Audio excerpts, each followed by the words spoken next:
Hey coders, it's Ben, founder and CEO of Holoscribe, bringing you lesson 4 in Codecademy for Schools. If you're watching this lesson, it's likely that you've already completed lessons 1 to 3, and I have to say a massive congratulations because that means you've completed all of the HTML basics side of the course. So well done for your perseverance. I hope you learned a lot, and even more excitingly now is we get to step into CSS, which we're going to run through the basics of today and get you started for your next Codecademy lessons. Before we do that, just to cover off what we've looked at last week and over the last few weeks, by going through the free Codecademy HTML courses available, you've learned all the basics around the elements and structures of implementing the building blocks of any web page. You've learned how to implement tables and forms and all the different elements that can go into those. And over the last week, we've looked at semantic HTML. So basically how to write more cleaner and accessible HTML using semantic HTML tags.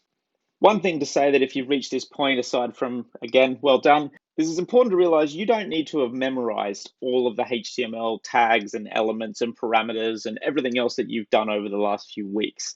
What's more important is that you've got the concepts, that you're able to understand the problems put in front of you and solve them through the Codecademy interactive lessons. And that you've started to develop skills of debugging, which basically means when you've found that there's an issue with your code and you've tried to run it on Codecademy and it says that it's not complete, that you've found the skills to either go and reference where the issue is, look up examples of where else has been done, and go through your code and correct it.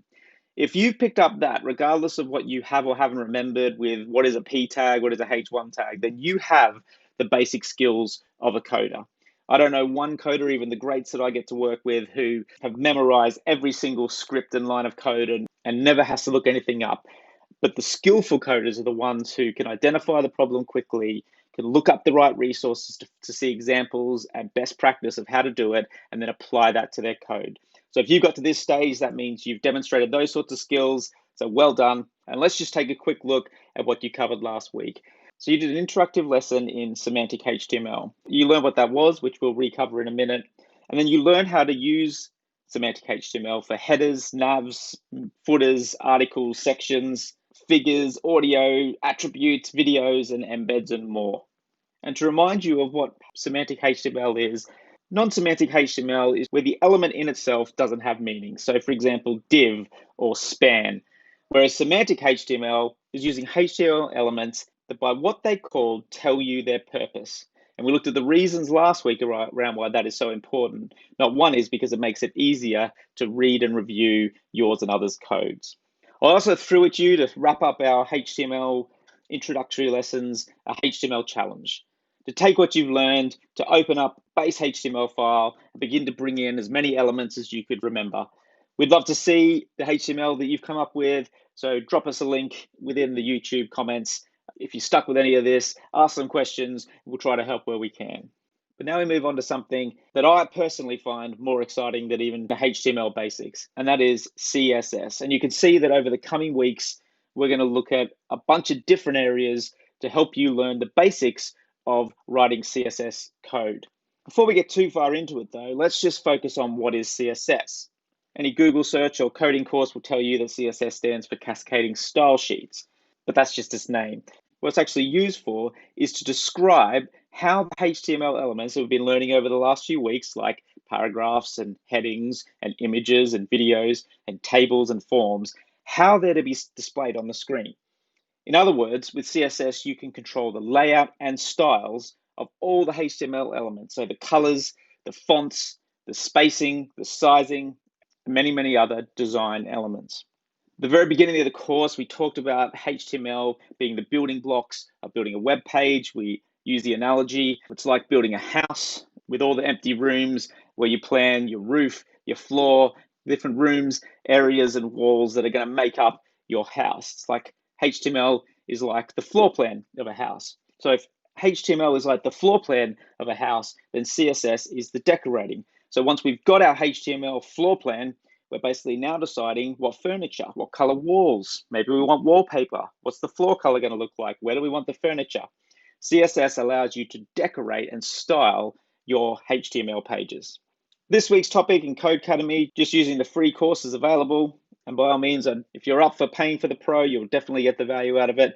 But by following this course, we just focus on the free lessons. You're going to be looking at CSS selectors and some visual rules. So basically, you're going to learn how to style some of the individual elements in your HTML and also how to group them so that you can apply the same styling rules to more than one element at a time.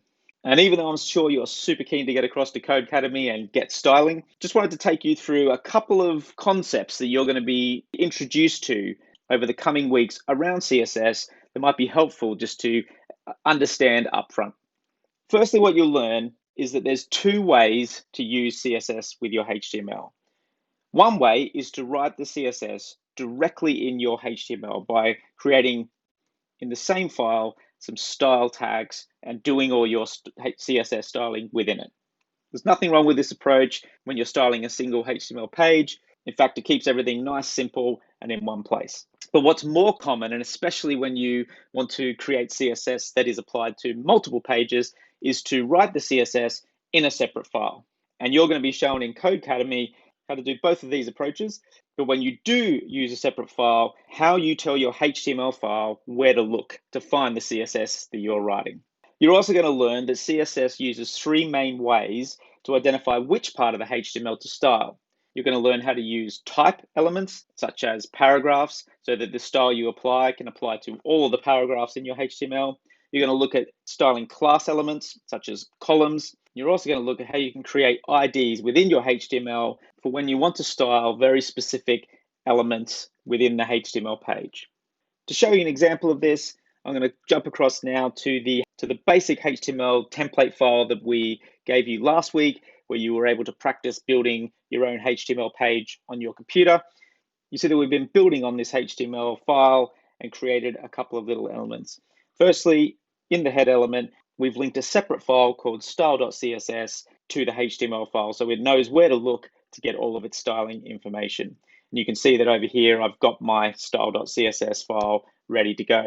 Some other elements I've introduced is that within the body, I've created a column class, and as well as my H1 and P to this specific paragraph, an ID called first paragraph. If we now jump across to my browser where I've opened up my HTML file, you can see I've got my heading and my first paragraph text displaying. What I'm going to do is jump across to my style CSS.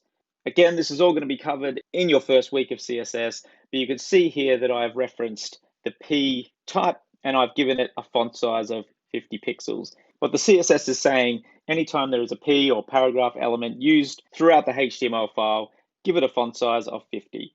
But I'm going to go now, I'm going to change that to 150. I'm going to save my CSS, refresh my browser, and I can see that the font size of the paragraph has increased. You're going to learn how to do that and apply more styling to types like paragraphs and headings and more. You're also going to learn how in the CSS, instead of referencing the paragraph, I could have referenced the case or column and use it to make sure that anything within the columns has certain styling rules.